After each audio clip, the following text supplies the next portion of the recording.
نبی صلی اللہ علیہ وسلم نے فرمایا فحش گوئی یعنی گالی گلوچ، زیادہ باتیں کرنا نفاق کے دو شعبے، یعنی اس سے منافقت جنم لیتی ہے۔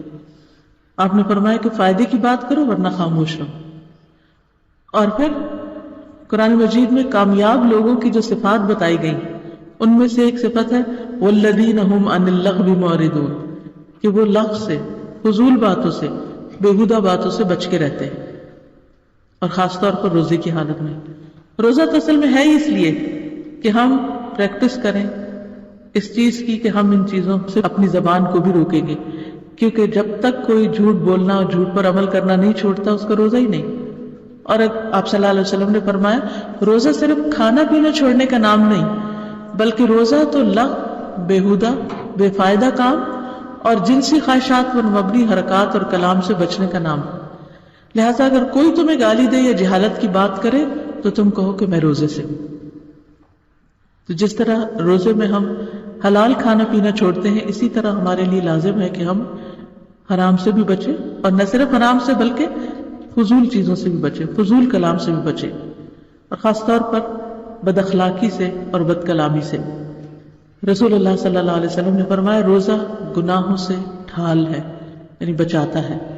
اگر کوئی روزے سے ہو تو اسے فحش باتیں نہیں کرنی چاہیے، شور نہیں مچانا چاہیے، یعنی روزے کی حالت میں خاص طور پر انسٹرکشن ہے کہ شور نہ کرے۔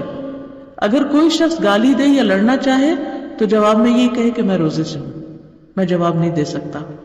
اور ویسے بھی آپ صلی اللہ علیہ وسلم نے مومن کی جو تعریف بتائی ہے، فرمایا مومن تانا دینے والا، لعنت کرنے والا، نازیبا باتیں کرنے والا اور فحش باتیں کرنے والا نہیں ہوتا۔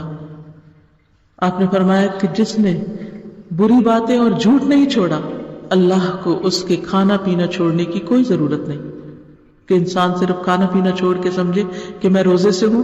اس وقت تک روزہ مکمل نہیں ہوگا جب تک کہ زبان کنٹرول نہیں ہوگی۔ چھٹی چیز جو انسان کے تقوی میں اضافہ کرتی ہے یا تقوی پیدا کرنے کا ذریعہ ہے وہ ہے زہد۔ زہد کیا ہے؟ کہ انسان اپنے آپ کو ان خواہشات سے روک لے، ان چیزوں سے روک لے کہ جن کی تکمیل میں انسان اللہ کو ناراض کر بیٹھتا ہے۔ امام راغب کہتے ہیں تقوی سے مراد نفس کی حفاظت ایک ایسی چیز سے کرنا ہے جو گناہ میں ڈالتی ہے، اور بعض اوقات انسان کسی جائز چیز کو بھی اس لیے یا مباح چیز کو بھی اس لیے چھوڑ دے کہ وہ تقوی کی تکمیل کر سکے۔ غافل کرنے والی مجلسوں، غافل کرنے والے کاموں، غفلت میں ڈالنے والی باتوں اور کمپنی سے بھی پرہیز کرنا چاہیے۔ یعنی اگر آپ مسلسل ایسے لوگوں کے ساتھ اٹھتے بیٹھتے ہیں کہ جو آپ کو اللہ کی یاد بھلا دیتے ہیں یا دین سے دور کر دیتے ہیں، تو اس سے بھی انسان کے لیے مشکلات پیدا ہوتی ہیں۔ پھر اسی طرح اپنے کاموں میں سادگی اختیار کرنا، یعنی انسان ضرورت کی چیزیں تو استعمال کرے لیکن دنیا کے حصول میں اس دور تک نہ جائے کہ اس کی عبادات متاثر ہو یا اس کے ایمان میں نقص واقع یا اس کے اندر غفلت پیدا ہو، اور جب اس کی موت آئے تو وہ غافلوں میں شمار ہو۔ ان چیزوں سے بچنا نہایت ضروری ہے۔ پھر اسی طرح ساتویں چیز رمضان کی رحمتیں اور برکتیں جانتے ہوئے خوشی سے روزہ رکھنا، اس سے تقویٰ پیدا ہوتا ہے، کیونکہ رمضان کا مہینہ ایسا ہے کہ جس کی پہلی رات ہی شیاطین اور سرکش جن قید کر دیے جاتے ہیں، دوزخ کے دروازے بند کر دیے جاتے ہیں اور ایک دروازہ بھی کھلا نہیں رہتا، جنت کے دروازے کھول دیے جاتے ہیں، ایک دروازہ بھی بند نہیں ہوتا۔ پکارنے والا پکارتا ہے اے خیر کے طالب آگے بڑھ اور اے شر کے طالب رک جا، اور اللہ تعالیٰ ہر رات رمضان کی بہت سے لوگوں کو آگ سے نجات دیتے ہیں۔ پھر اسی طرح رمضان میں دعائیں قبول ہوتی ہیں۔ ہر روز اللہ سبحانہ وتعالیٰ روزہ دار کے لیے کوئی ایسی دعا رکھتا ہے کہ جو قبول ہوتی ہے، لہذا روزے کی حالت میں اٹھتے بیٹھتے چلتے پھرتے خوب دعائیں کرتی رہنی چاہیے۔ پھر اسی طرح خاص طور پر روزہ کی افطاری کا وقت جو ہے وہ جہنم سے آزادی کا موقع ہے۔ حدیث میں آتا ہے، حضرت جابر کہتے ہیں کہ آپ نے فرمایا یقیناً اللہ تعالیٰ ہر افطاری کے وقت لوگوں کو جہنم سے آزاد کرتے ہیں، اور یہ ہر رات ہوتا ہے، لہذا اس وقت خصوصی طور پہ دعا کرنی چاہیے کہ اللہ ہماری گردنوں کو تو جہنم کی آگ سے آزاد کر دے۔ 8ویں چیز جس سے انسان کے اندر تقویٰ پیدا ہوتا ہے وہ ذکر اور تلاوت ہے۔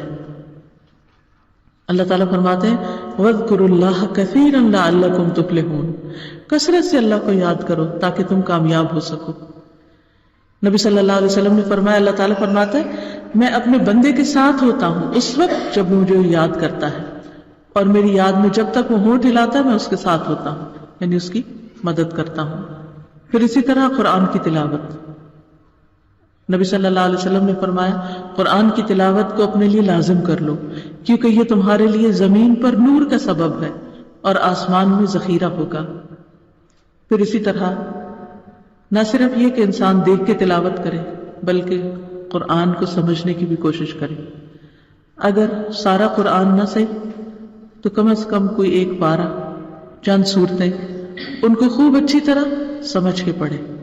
ایسی مجلسوں میں حاضر ہو جہاں پر قرآن سمجھایا جاتا ہے، پڑھایا جاتا ہے، کیونکہ مجلس کی اپنی ایک برکت ہوتی ہے، اس میں ایک آسانی ہوتی ہے، اس میں انسان ایک دوسرے سے انسپریشن لے رہا ہوتا ہے۔ پھر اسی طرح یہ ہے کہ رمضان میں کوئی نہ کوئی سورت ضرور یاد کریں، کچھ نہ کچھ حصہ زبانی یاد کریں، یا سال بھر میں اگر آپ نے کچھ زبانی یاد کیا، حفظ کیا ہوا ہے تو اس کی دہرائی کرنے کا ایک پلان بنائیں۔ پھر اسی طرح یہ بات یاد رکھیں کہ قیامت کے دن قرآن اور روزہ دونوں سفارش کریں گے۔ قرآن کہے گا کہ میں نے اس شخص کو رات سونے سے باز رکھا، کیونکہ تراویح میں قرآن سنا جاتا ہے، تو اللہ تعالیٰ سے کہے گا کہ اللہ اس کے حق میں میری سفارش قبول کر۔ روزہ کہے گا کہ میں نے اس کو دن کو کھانے پینے سے روکے رکھا، اس کے حق میں میری سفارش قبول کر، تو ان کی سفارش قبول کی جائے گی۔ تو رمضان چونکہ قرآن نازل ہونے کا مہینہ ہے، اس لیے ہمارا ایک فرض بنتا ہے کہ ہم عام دنوں کی نسبت لازمی طور پر اس مہینے میں قرآن سے تعلق زیادہ کریں۔ 8ویں چیز جو انسان کو فائدہ دیتی ہے تقویٰ بڑھانے میں وہ ہے کثرت سے صدقہ خیرات کرنا۔ نبی صلی اللہ علیہ وسلم رمضان میں جب جبریل سے ملاقات کرتے اور قرآن کا دور کرتے تو تیز آندھی سے بھی زیادہ آپ لوگوں کے حق میں سخی ہوتے، یعنی ہر ایک تک آپ کی خیر پہنچتی۔ تو رمضان سے پہلے آپ اپنی ساری لسٹیں بنا رکھیں کہ کون کون رشتہ دار ہیں، ان کو کیا دینا ہے، دوستوں عزیزوں کو کیا دینا ہے، غریبوں، فقیروں، مسکینوں، قیدیوں، مسافروں اور ضرورت مندوں کو کیا دینا ہے۔ اگر انسان ایک دفعہ اپنا پلانر بنا لے تو ہر رمضان میں اسی کو اٹھائے اور ٹک کرتا جائے اور ہر ایک کا حصہ نکال کے رکھ دے، کیونکہ عام دنوں کے مقابلے میں رمضان میں کوئی بھی عبادت انسان کرتا ہے تو اس کا اجر و ثواب بڑھ جاتا ہے۔ تو اس لیے نبی صلی اللہ علیہ وسلم کی سنت پر عمل کرتے ہوئے رمضان میں خوب صدقہ خیرات اور اس کے ساتھ ساتھ روزوں کی افطاری وغیرہ اور غریبوں کو رمضان راشن اور کھانا کھلانے کا اہتمام خاص طور پر کرنا چاہیے۔ 9ویں چیز تراویح کا اہتمام کرنا۔ تراویح اگرچہ فرض نہیں ہے لیکن حقیقت یہ ہے کہ انسان فرائض کے بعد جب نوافل ادا کرتا ہے تو وہ اللہ تعالیٰ کے اتنے قریب ہو جاتا ہے کہ اللہ سبحانہ وتعالیٰ کی اس کو خاص مدد حاصل ہوتی ہے۔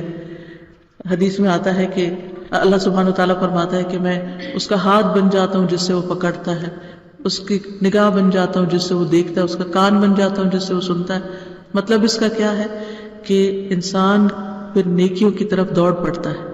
اللہ سبحانہ وتعالیٰ کی ایسی تائید انسان کو حاصل ہوتی ہے کہ خیر اور بھلائی کے کاموں میں دل لگنے لگتا ہے، اچھے کاموں سے محبت ہونے لگتی اور برائی سے انسان دور ہونے لگتا ہے۔ پھر یہ کہ خاص طور پر آخری راتوں کی عبادت، تاک راتوں کی عبادت، اس کے لیے انسان پہلے سے پلان کر کے رکھے، اپنے سارے کام کاج جو ہیں پہلے ہی ختم کر لے تاکہ ان دنوں کو اگر ہو سکے تو اعتکاف کرے انسان، یا پھر یہ کہ کم از کم راتوں کی عبادت ضرور کرے اور لیلۃ القدر کی تلاش میں سستی نہ کرے۔ تو اللہ تعالیٰ سے دعا ہے کہ وہ ہمیں آنے والے رمضان کی برکتیں عطا کرے اور جس مقصد کے لیے رمضان آیا ہے یعنی تقویٰ حاصل کرنا، اسے حاصل کرنے کی توفیق دے تاکہ ہمارے اندر ایسی ایمانی قوت پیدا ہو کہ رمضان کے بعد ہم پہلے سے بہتر انسان بن چکے ہوں۔ وآخر دعوانا ان الحمد للہ رب العالمین۔